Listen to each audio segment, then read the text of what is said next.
do think that there is like, stuff. yeah, like the information is out there, but there's also like a ton of other information out there. You kind of have to know how to filter it, because like my mom's experience with losing weight is like the only thing she's ever tried that has worked is the Atkins diet. And it's like, that's how she thinks weight loss has to be. Is like, I'm either on or I'm not on the Atkins diet. Yeah. And it's like, okay, I see where she's coming from because that's worked for her. But she feels like if she's not following that, then she has no other option. And nobody wants to follow Atkins for life. What's happening? I am Coach Jay. I am here with Coach Katie. Hi. Coach Wendy. What's up? And Coach Rebecca. Hello. Yeah. All right. When's your next marathon, Coach? Oh, God. Netflix marathon this weekend. Good one. nice. Solid. That's on point. Nice. I like that. Have you ever run a marathon? Me? Yeah. No. No, you're kidding me. Oh, but you used to like running. You told me. Like but like a mile or two. Oh, yeah. That's fun for me. Okay, got it. Yeah. I used to get up at 4 a.m. and go for a run to fit my log runs in. I was Wow, like that you were into it. serious. Yeah. Yeah. Yeah. How'd the I marathon was not go? that serious. So I did a half marathon, and then it was the fall after I graduated from college. I started a new job, and I just didn't have time to. Right. So I never actually did it. Was that It's when you kinda started sad. selling insurance? That's when I started selling Right. insurance. Okay. Yeah. Started.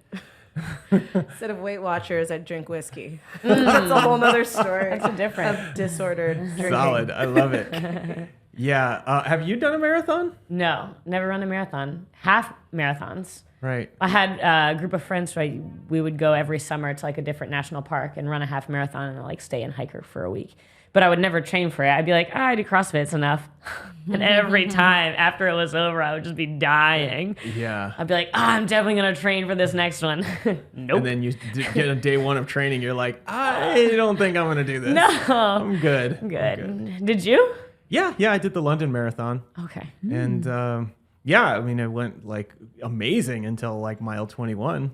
And then it was not amazing. Yeah, that's all it is getting your feet ready to just pound Yeah. pavement for that long.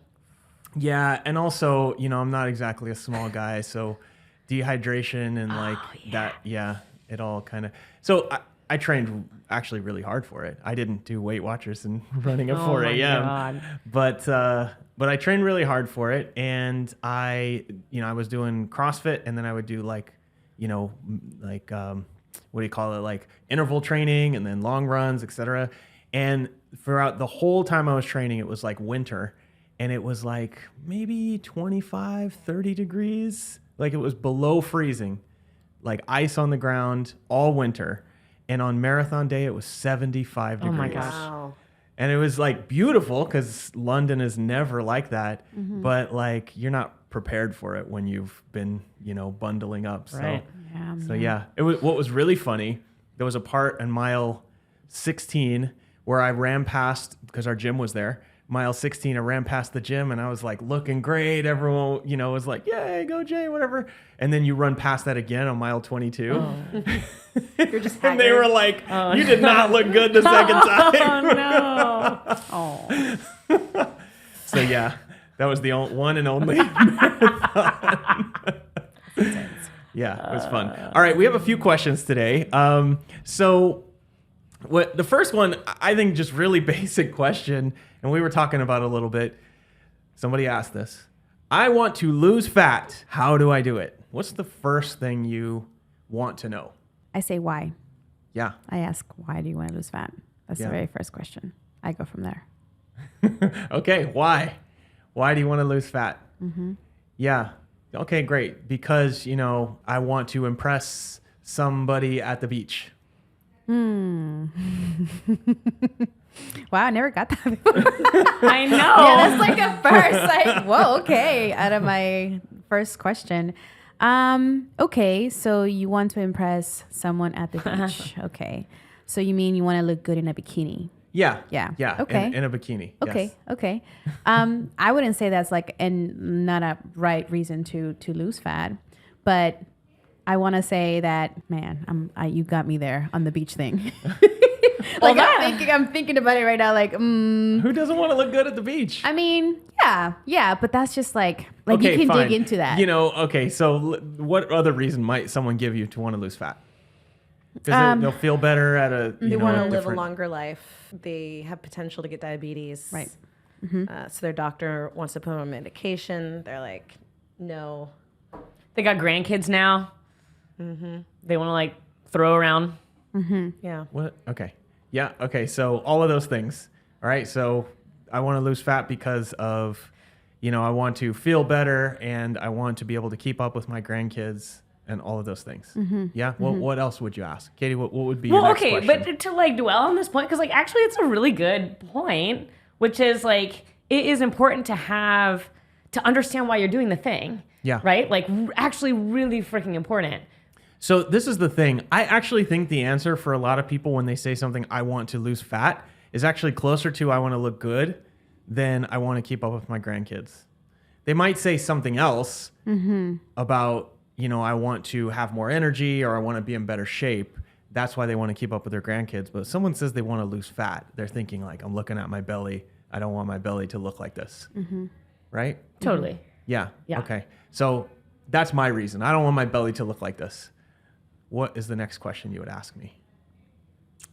I'd be curious what your nutrition looks like now. Like Yep. what's it like now? What's going on? Yeah. Yeah. What would you want to know, Coach? That's a great question. Why is so good? Yeah. And I do have thoughts when it's like vanity, when it is kind of, vain sounds so bad, but like, because when people want to look better, what is better? And it becomes this rabbit hole of it's never enough. Yeah. Having this existential conversation Yeah. about So,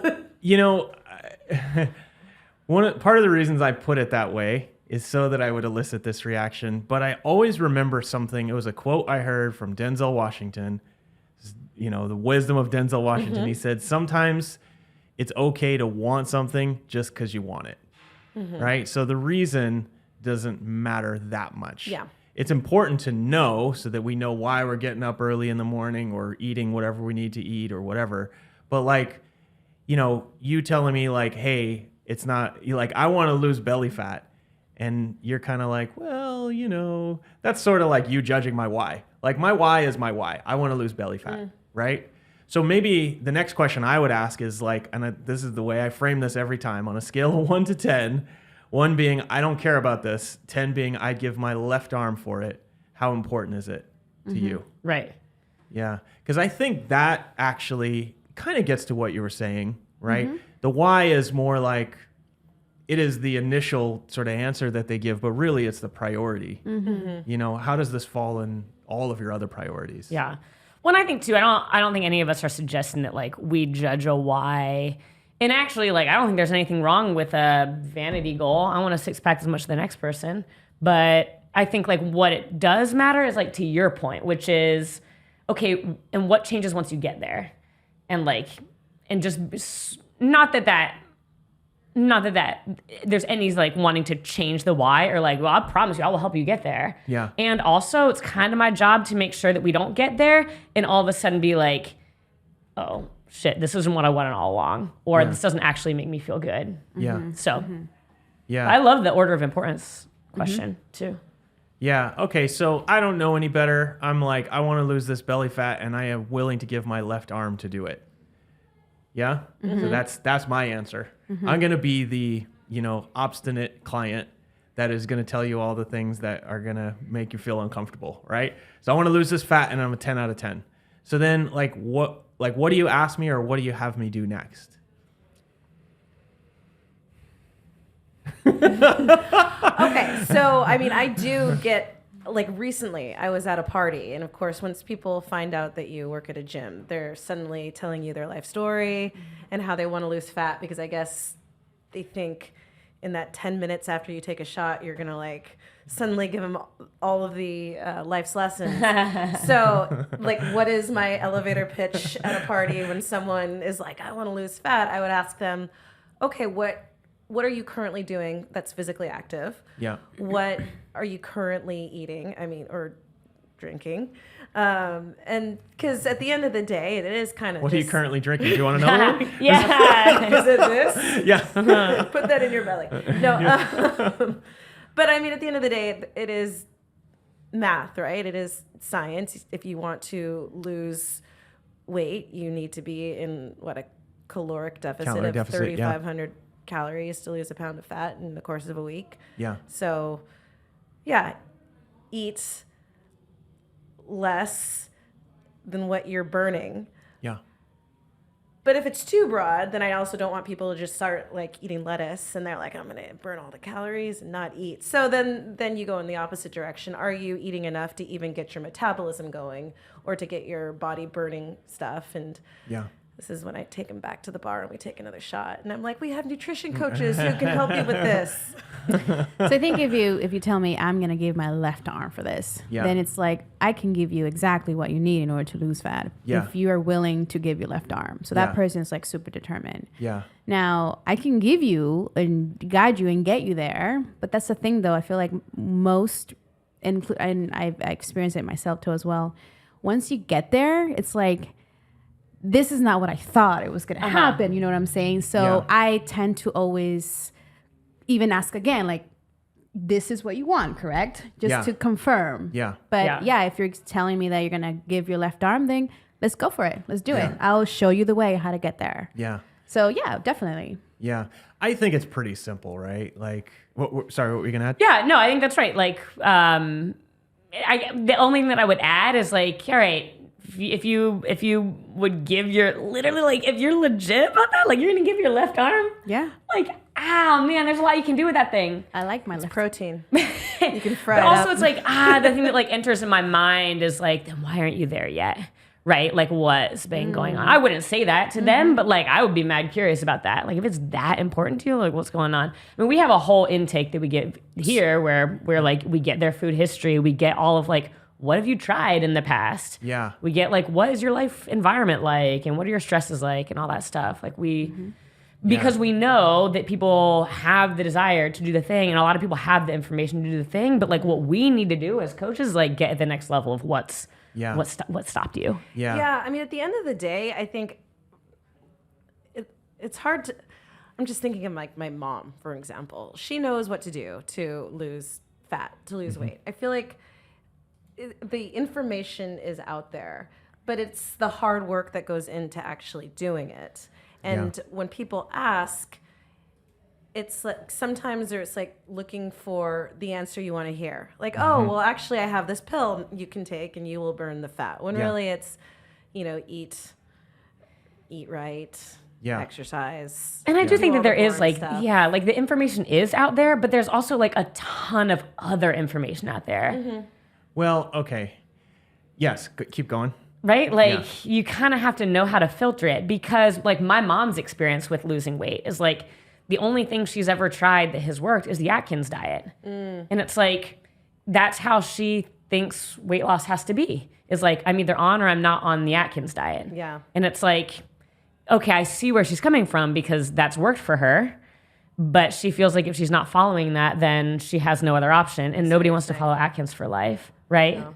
My dad did the Atkins diet too.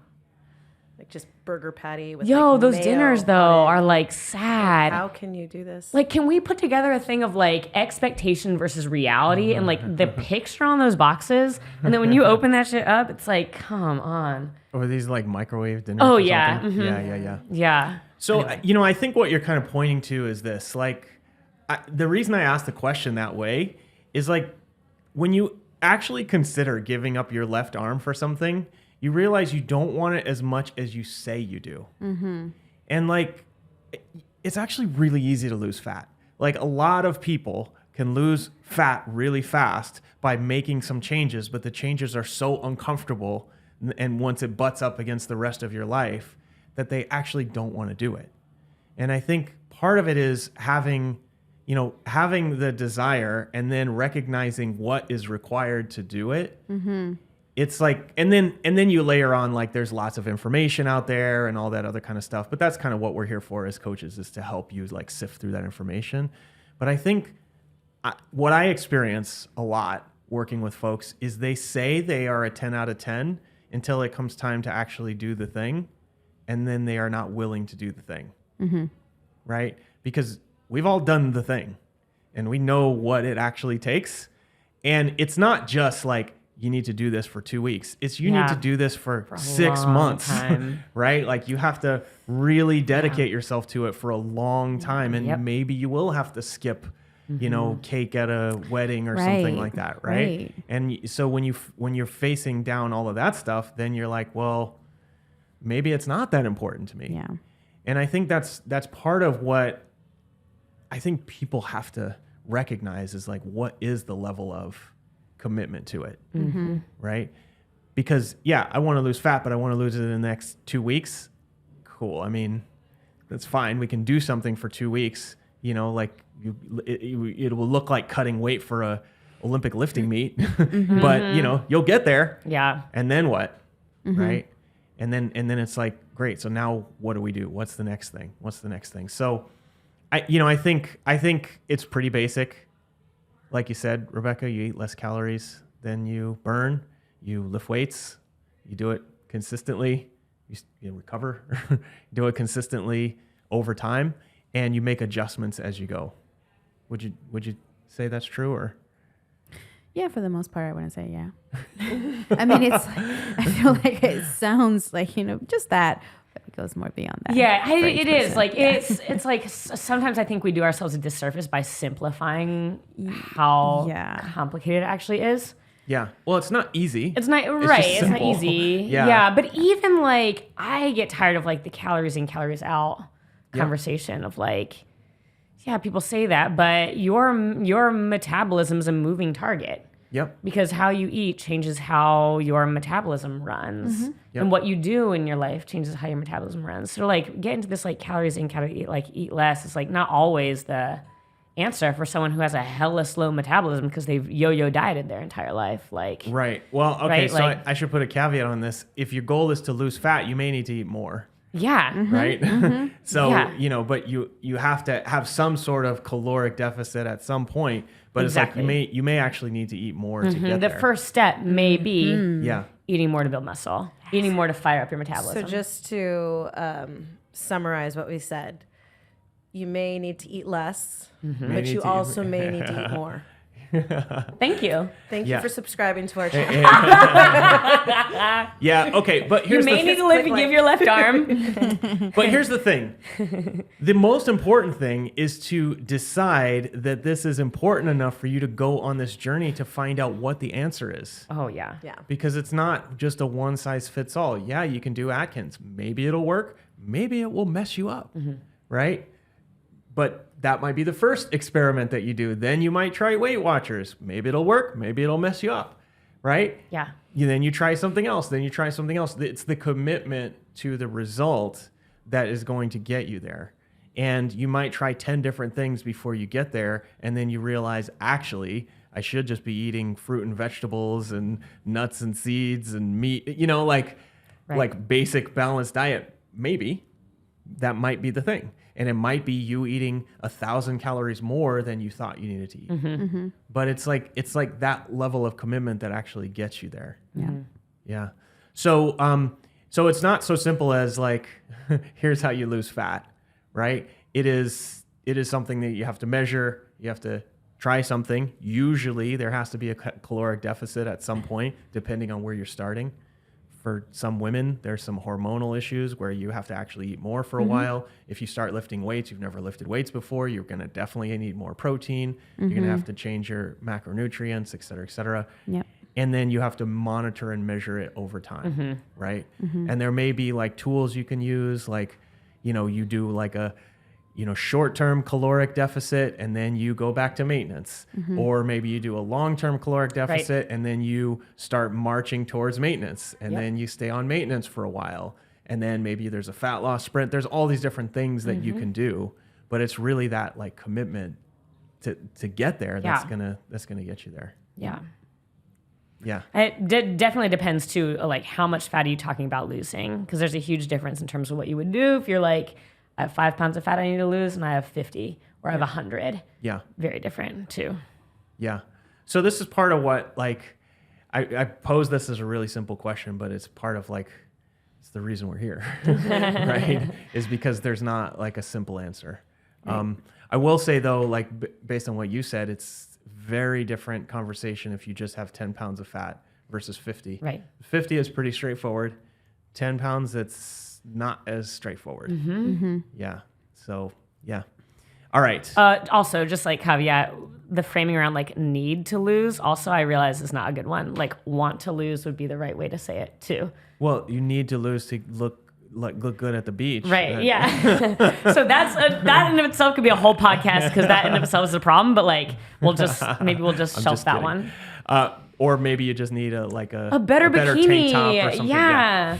A little bit of confidence, a little bit of swagger. You look sexy as hell. A little swagger. Everybody is beach body ready. Thank you. Yeah. Anyway. So I do think, and this is, I was talking to someone about this earlier. I do think everyone's different. And like, I do think it's not quite like you have to run these experiments. Why are you laughing at me? I've only because you had such a pregnant pause that like I think everyone's different. Like it was the most poignant.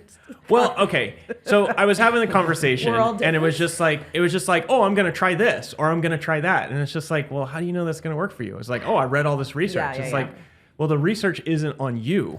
Yeah. And so you have to do your own research based on the things that you know, right? Yeah. And so, and you know, there's various differences based on age, based on muscle mass, based on gender, all these different things. And so everyone's different. Well, we did establish that Wendy and I actually aren't that different. We're both 5 feet tall, That's right. Come as at we us. captured in video. Another thing we've learned today. Come at Everybody's us. different. Yeah. Watch Subscribe and out. like. down Watch below. out. Watch out now. All right, let's move on. Dropping bombs today. Yeah. It's funny you say the Fun 5. fact. Yeah, go ahead. Fun fact. Me and Katie are the same height. He's the same height, yeah, which is 5 feet tall. You know, Roberto thought you were both 5'7". What? Yeah. Roberto's my new favorite person. How? Berto's never coming to the States. He's only seen Stay them there, on video. Berto. He's only seen them on video. That's because we tend to look tall. Roberto's like 6'8", so I think. So that's the other thing I didn't know. You wouldn't know. Oh, Yeah. yeah, I didn't know He's that. hella tall. Because he's Yeah. like, I think he sits for the most part when we see him. Yeah. So, when you're super Well, I mean, tall, if like you- 5'7" seems super short. So there's no difference between 5 foot and 5'7". But for even him. if he stood while he was on camera, we still didn't know how tall he That's was. very, that's very We just true. have to have we need a reference point. Right, right, See right. all of our stomachs. Will you just hold the basketball at your stomach, please, so we can have a scale? Right. Okay, so next question. What do I do when I'm scared to come into class? Right? So there's like a lot of social anxiety. We come to a place like this, everyone's in great shape, they're doing like crazy stuff. And, it looks like they've been doing this forever. And you're just walking in like, I've never touched a weight before. This place is cold and unfamiliar. I don't know anyone's name. Like, how do you recommend that people like approach that and get past that? So I was like this. And when I travel, I still am somewhat like this. First step is to just drive to the gym and just park. And then tell yourself, I can do this. I'm just going to walk in and talk to a coach. Now, I will say that we, patting ourselves on the back, we're very friendly and welcoming. And, even if we don't know someone, we'll say, hi, welcome. I have been into gyms where I straight up get ignored. Yeah. And when I really want to work out, I'm like, oh, no. And then I feel like I have to almost, intrude on conversations to the people that I know are the coaches, and it's so uncomfortable. Yeah, I've been one where you walk in and you're standing there, a stranger, and everyone knows you're a stranger and no one says anything. Yeah. Yeah. Yeah, that's It's rough. yeah. So go to the gym, park, talk yourself into just walking in. And then, Coach Wendy, Coach Katie are going to be, hi. And then how do you, at least not feel a little bit, but, we can also tell when someone's sort of nervous. Yeah. And Yeah. then, we'll kind of find a comfortable spot for you. And we tend to do like names and such. But even that, I used to always get really nervous. Like, I don't want to tell Yeah, them I all mean my that names. actually makes it sound more terrifying. You're gonna ask me my name and some fun facts. And, yeah. I think what I tell my newer clients that started the gym, and then they don't have to, but they are planning on taking or want to try a group class. Come to my class. Come to your coach's class because you have a familiar face there, right? Yeah. And then from there, you'll know someone, at least one person, and then from there you go. So that's one simple way to kind of think about, like, I know my coach, so I'll go to my coach's class. Yeah. Or try to find, like when we did Murph, I tried to get all my new people in together and partner them up and then introduce them. Yeah. So they knew someone going in. So, Yeah. I mean, most new people We're here have- really patting ourselves on the back here. Yeah, well, we do a great job I mean, with I've this. traveled to different gyms and it's really different gyms are intimidating. different. Yeah. It is intimidating. Like, I am someone who will skip doing stuff if I feel anxious about it. So, Yeah. What do you recommend, Katie? Well, it's funny because even when I think back about like the first time I walked into a CrossFit gym in 2012, even then for me, like I didn't feel any kind of way about it because like growing up in a gym, more or less, like it was like an environment I felt really familiar with. Like even if it was a different, even if we're walking like a climbing gym, I'd be like, I wouldn't be that nervous about it. But when I go into things that are like very much outside my like comfort zone or outside my area of experience, like I experienced this a lot. Like, what was it? 3 weeks ago, I was committed. Like I was writing this poem and I was gonna go perform at a poetry slam. And I was like, had written the poem, had like done the thing. I had gathered like friends to support, right? Jay came with me, my family came with me. And it was like, even though like had done all the preparation and everything, like I was still like I had such mad butterflies in my stomach. Like I was sweating. I was like shivering out of nerves and all of that. And I was like, I'm just not sure that there's a way to like totally eliminate that. But what helped was like, what do I want to get? Like, what are my expectations for myself in this? Like, what will be a win for me here? And like that framing was super helpful because like a win for me is going to be like, honestly, it was showing up. It was like just getting there. And then like, great, if I get up on stage, awesome. And if I like completely forget all my lines, then like, whatever, the win was getting there. And since I had that as my expectation, it took some of the pressure off. And so I think sometimes like the way we approach a thing of like, especially when it's outside, I've known folks in here who are like incredible at their jobs. They're like surgeons, they're like Pulitzer Prize winners. And they like get nervous about showing up at a gym. Yeah. But it's just like they're used to being the expert and here they're not an expert. And so like to kind of temper that expectation, like what is a win for me, I think can also like take the pressure off and to realize that like nobody's actually really watching. I mean, other than the coach, like nobody's really watching you. Yeah. Yeah. Yeah.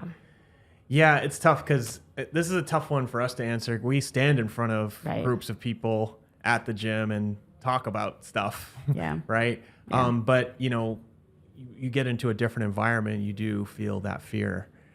I always think of like, you ever heard of like exposure therapy? No? Okay, so Oh yeah, this is good. Go for it. So like, okay, so let's say you're terrified of needles, right? Like, people are terrified, like, getting shots, Yeah, right? yeah. And so you're terrified of needles. So your therapist might like put a picture of a needle behind them at their desk, right? So not have the needle there, but put the picture of the needle. So it's like maybe the picture of the needle is like across the room. So if you're terrified, you'll notice the picture, but it's like across the room. It's not even an actual needle, it's a picture of a needle, right? And so the next session, the therapist might move that picture behind their desk. So now you're looking at it while you're talking to them, right? And then the next section, you might put it on the desk so it's right in front of you. And each time you get a little bit more, I can see you getting anxious over there. oh, good. So each time you get a little closer to it, right? And then the next time you come in, there's an actual needle on the shelf, right? And then it is behind the desk, and then it's on the desk, right? And then maybe the 7th, 8th, 10th time you ask them to like, put their hand on part of the needle, right? And so each time it's like you're getting a little bit of exposure, but not like you're not getting a shot. Does that make sense? Yeah. So like, if you think about how you might apply this to class, it's kind of like what you said. You know, maybe you drive into the parking lot, right? Maybe you, just walk in and literally walk out, right? Maybe you attend just the one-on-one session, right? Or you come to an open gym, right? Maybe you only attend your favorite coach's class for a while, right? And you just start to kind of, then you find a friend and, maybe that you only go when that friend is there. Okay, so now you have the coach and your friend, right? Maybe there's a sub one day. Okay, now you're exposed to a different coach. So now you start to just get more and more exposure to it, right? And if, like you said, if the goal is just to be around it rather than to go and like dominate the thing, then it's not as scary. Yeah. Right? Didn't Edison do that? Didn't you say he like pulled in the parking lot a bunch of times before he walked in or something like that? Yeah. We have another client, I won't say their name, but they would drive past quite frequently, and I would do check-ins with them, and they're like, Coach, I drove past the gym. I'm like, that's good. You came into the area. Yeah. And then they would park, and then they got to parking, and then they would leave, and they would tell me about it. And eventually, we got them coming in like once or twice a week, and now they come in on their own. They've made friends from class, but so it always warms my heart to see them because, I know they used to just drive by, see what was going on. Yeah. So, I mean, the thing is, it's really helpful for people to hear this. This is not like one or two clients that have had this. This is like a lot of people, right? And as friendly as we are, people are still terrified to come into the gym, right? And as much help as we give and as many high fives or whatever, it's still like really anxious, right? Yeah, I remember when I first joined the gym, very first time I walked in, all I saw was a blonde chick doing pull-ups. Referring to Heidi. Heidi was doing pull-ups. And then I was like, oh man, this is hardcore. Like, I actually want to leave right now. And I remember that same day, we did our baseline workout with my sister. Yep. And then I was hooked after that first workout. But then I was still a bit nervous, just more so intimidated, I guess you can say, with like the other athletes. And I would just come to, I think at that point, it was like the 4:30 class, it was only like one or two. So I would only come to the 4:30 class, a smaller class. Yeah. So that made me like boost my confidence a little bit more. And then I started to explore other classes with other bigger classes. I mean, at that point, the classes were like up to 5. It wasn't as big, right? Well, the gym. So here's the thing. I think you undersold it because you used to go to 24-hour fitness and deadlift and do stuff all on your own. Yeah. Right? You did that all on your own. Yeah. You were one of those ladies who lifted weights at a regular gym. Yeah. And then you came in here, you saw Heidi doing pull-ups, and then we had our, the intro session, which we did workouts. You were here for 90 minutes and you didn't say one word to me. That's true. That's right. Your sister did all the talking. You Yeah. just sat there. I was like, do you even speak English? Like I didn't like. That's right. I didn't. Yeah. So Yeah. you did a whole workout and I was surprised to see you come again. Yeah. Did you have your RBF on? No, she was terrified. Yeah. Oh, Yeah. No. Was it Wendy or That wasn't, No. that was not it. No. I developed that later. Oh. Yeah, I got that later on. Oh my gosh. But I mean, okay, so you've been coaching here for like 7 years, Yeah. right? And you didn't say a word the first time you walked in. There was nobody in the gym, right? Except, Yeah. you saw the class, but Yeah, then yeah. you came later. Right. There's nobody in the gym Right. except you, me, Still and very your sister. afraid. Yeah. Right? And you Yeah. were just like terrified. Yeah. Right? Yeah. And then you would only attend certain classes or whatever. And like, it was just. And I would also make my sister come. Like Yeah. I would tell her, no, you can't go to that time. Yeah. Like fix your schedule. You're coming with me because I don't want to go by myself, Wow. right? Because Yeah. I was still very afraid. And this is coming from someone who used to go to the gym by themselves. Yes. And then coming in here, it was Yes. like intimidating. And Yes. look, I was a lot nicer back then, right? Right? And so there was nothing that I did that made you go like, Right, oh right. man, I hate this place, Yeah. right? Yeah. And so it's just like it's really useful to hear that because I mean it can be scary, Yeah. right? Yeah. So what shifted it? What shifted it for you? The consistency. So just like coming into my one particular class that I felt like safe. I knew the people. It was only like one or two. I knew the coach too as well. And then, like a month passed by, and then I started to feel a little bit more comfortable. And then, I started to explore another class with bigger and then new people. And then after that, I started to hang out with Heidi, and we used to go to like, drinks and go out for like tacos after a workout. So I started making friends. And then that's when I was like, okay, these people are cool. I can explore more. I'm not afraid. That was 2 And years then ago. I told and then I told my sister, I was like, it's okay, you don't have to come with me anymore. So we kind of went our separate ways, and she, went whenever. That was like 18 months later. Yeah. Oh my gosh. Yes. But it was like baby steps, right? That's funny. That's how I treat Alex. He's like my crutch. Yeah? Too. Like Yeah. when we go places. Yeah. I'm like, I need you to come to the gym with me. Yeah. I'm not like that anymore. So I guess you can say this definitely helped for me to be more it was social. exposure therapy. Oh yeah, right? for sure. Yeah, Yeah. definitely. It took some time, but I got there. Yeah.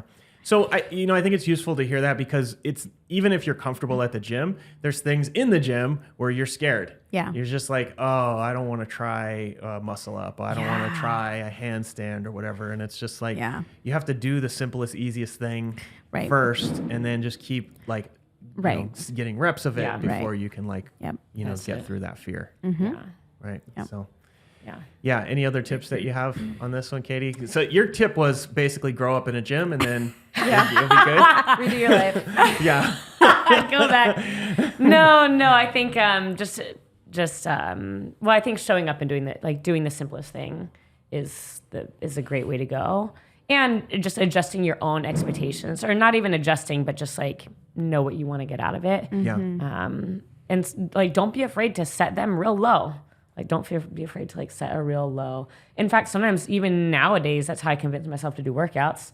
I'm like, I'm just going to go at 50% pace. Like still, like twice a week, I probably go in with that philosophy. I'm just going to do like recovery, chill. And then once you get going, it's different. But sometimes you got to just do lower the bar so that it's easier to step in. Yeah. I actually have done that the last 2 days, because I was like, I didn't know if my knee could handle stuff. Right. So I'd be like, the first round of a workout, I would walk really slow intentionally, because I see you guys doing workouts and looking at me to see what I'm going to do. Not you all, but I see this in class, right?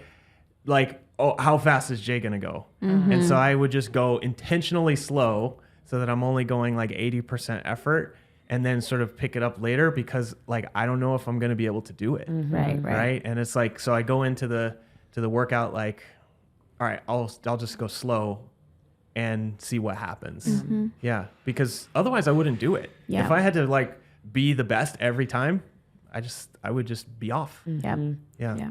I would say too, there probably is some element of like getting uncomfortable and introducing yourself to at places, like not being afraid to take that first step. Because like you said, I feel like every time that I've entered that I've had that anxiety, it's like it's meeting people, it's becoming friends with people who's made it. Like that's what has made it better. Saying introduce yourself just gave me anxiety thinking about that. I was gonna say the look you made when you said introduce yourself. So at the last gym I was at before this, it took me like 4 years to become friends, I think, with like real friends where I would go hang out with people, with anyone. Because I'm like the one word and bye person. And so slowly start chipping away. So this is the fastest I've become friends with you guys. But we're, 3 years in?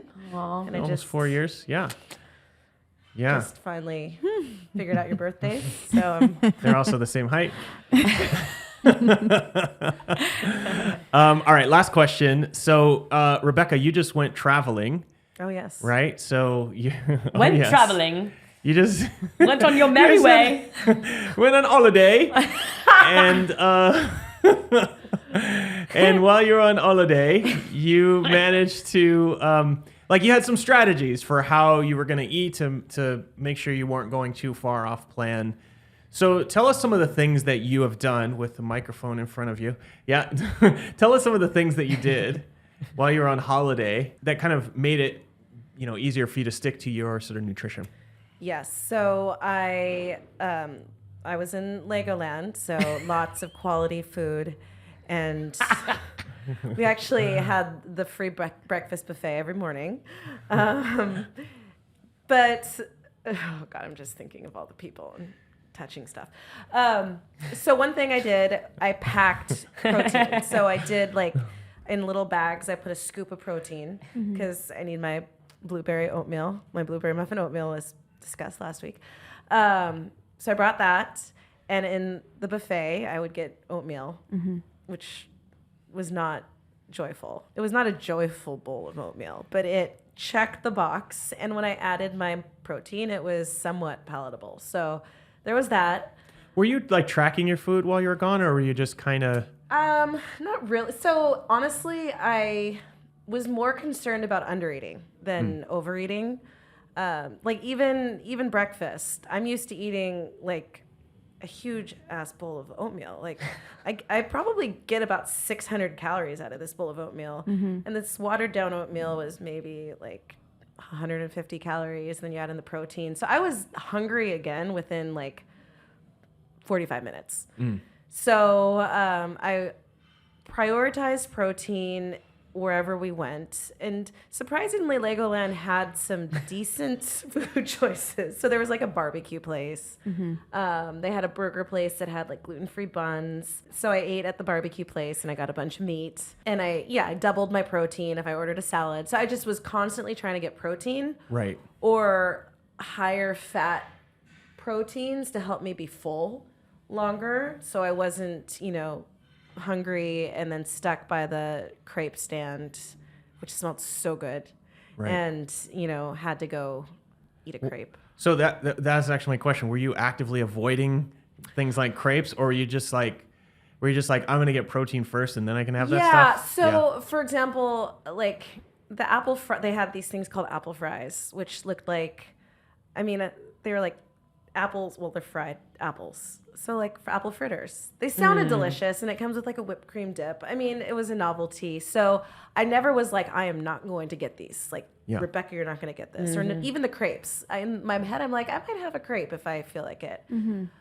But whenever I was in that area, it was like I had either just eaten, or I was about to go do something else and the line was long or something, and because I will not stand in lines. So I avoided it because of the line. But I never was purposely like, I didn't make it into an evil thing that I had to avoid, I guess. Yeah. Do they have villains in Legoland? Yeah. Anyway. Yeah, the Craggle and stuff. Yeah. What? I don't know what they're called. Like in Ninjago, they look like skeletons and such. The Duplo blocks in Lego Movie 2. Oh, President Business. That's what it is. President Business is the bad guy. Wow. Got it. Yeah. So, there wasn't a lot of like lean proteins. So, other than chicken breast periodically, but it was mostly beef and, Right. I don't eat a lot of it. So you would just wander around looking for protein. And I kind of had it charted out. Like I knew where to go. Yeah. Yeah. I knew not to go to the pizza pasta buffet. Yeah. I guess the real question is like you're going with the strategy of I'm getting protein, and then you just don't limit yourself from anything else. Yeah. So I knew going in that I wasn't going to eat on plan. Yeah. And so I guess like I track, and I am very good most weeks. I probably have a day a week where I'm just like, I don't even want to track today.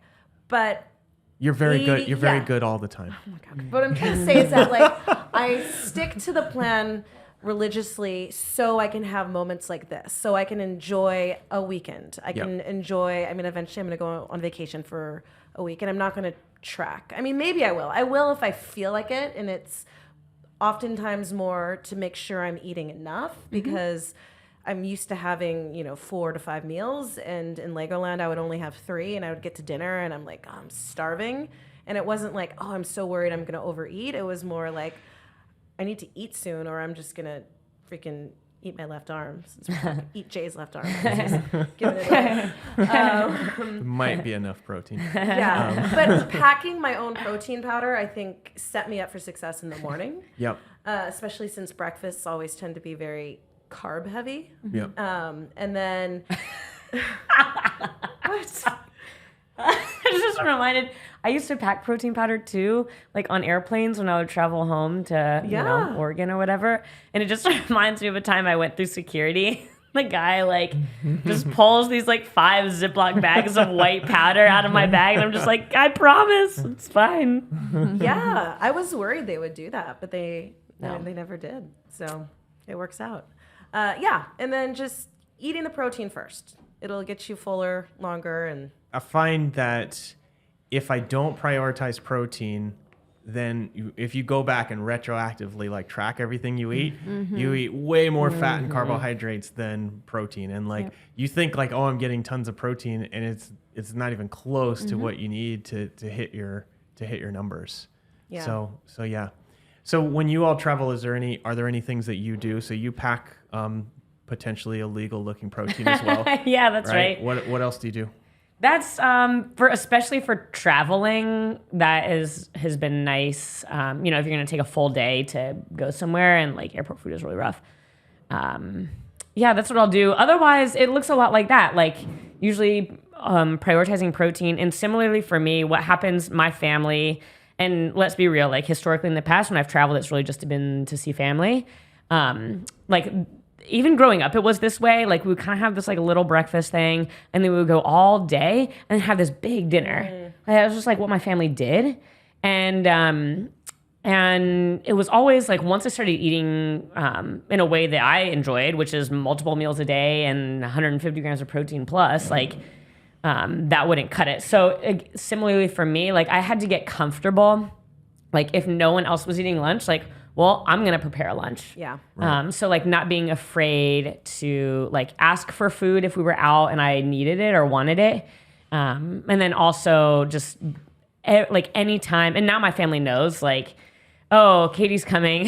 Like I got to make sure there's a lot of like meat in the house.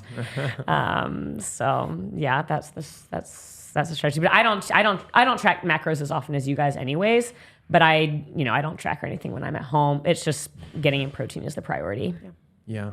One of the things that I always do when I used to travel a lot for work was I'd find the closest like Whole Foods or equivalent and just like buy like stuff that can be consumed without cooking. Right. So I'd buy like, whatever, like pork rinds or like, maybe protein powder or like even protein bars, lots of fruit. Like I'd have a whole bunch of stuff and then I put it in my hotel like fridge. Yeah. So that like, cause it's funny, like you go traveling, you go out and you eat, you never eat enough. Right? It's never enough. So then when I have the fridge, I'm like open up the fridge. Oh, great. There's like a bunch of protein and fruit. Right. And so, or like before I go out for the, work dinner or whatever it was, then I would have some of the protein and fruit. And I found that just really helped because otherwise I get back and it's like, well, when I go to like room service or like 7-Eleven, because I'm still hungry. Yeah. Right. So that's one of my biggest ones. Anything else that you did on this trip? No, I mean that's it. It was only like 2 days. Right. In retrospect, if I were to do it again, I would probably find a Whole Foods and bring snacks into the park. Yeah. But I love you also like wrote up a little thing like for our nutrition channel when you came back. And one thing that like stood out to me was you were like, at the end of the day, like I had these priorities. I had done this planning and preparation. And what that basically gave me license to do was enjoy my time there and not obsess about it. Yeah. Right. But that itself was a deliberate choice of like, all right, I'm not going to, and I think that's, I ate churros. The last night I was there. It were so good. I love churros. So I definitely did not deprive myself from desserts or anything like that. But like, if I'm going to choose between, because we went to this like nice Mexican restaurant and that's where I got the churros. It came in like a Ferrari shaped dish. It sounds like oh a really my nice God. restaurant. It was actually that restaurant. It was that restaurant we went to my in San God. Diego where they had all the like Latino music playing. and it had like all the graffiti. It was Oh, that first yeah, one. Chevy's? No. It's like Kings and Queens. I called it a really nice Yes, I've been restaurant. to that one. Yeah, because I knew that my husband and my oldest Yeah, son I would love it. that restaurant. Yeah. Those are really good. They have really good cocktails. So they do. Yeah. And I had really good churros there. Yeah, I try the churros. So from there, too. sometimes I'm like, I want dessert. I'm going to have dessert. But if I'm going to have dessert, I'm not going to have Legoland theme park dessert. Yeah. Yeah. Like, so I And don't have want some the good- oils right, that right, they're yeah. fried in. Yeah, so that's kind of the Yeah. decision I made when I was like, no apple fries. Like, I don't want this kiosk dessert. I want Yeah. Totally. Delicious. It's almost like, because you know you don't do this stuff very often, you almost want to save it for like, let me go, Like a let's get the really best. the best stuff. good one. Totally. If Yeah. you're gonna do it Yeah. anyway, do it right and just Yeah. don't feel bad about it. my so mentality. I I dipped like it in that. ice cream. I dipped in some caramel sauce. Yeah. Yeah, that sounds great. Poured it over my head. Just like That's how they do it at Alex is Chevy's. All right. Solid. Well, I think that's all we have today. If you are listening to this and you have questions that you want us to dig into next time, then send them over to us. Otherwise, we'll call it here. So we'll see you all next time. See you guys. See you next time. Bye. Bye. Thanks for tuning in. If you like this episode, we've got plenty of others. Go check out this one over here.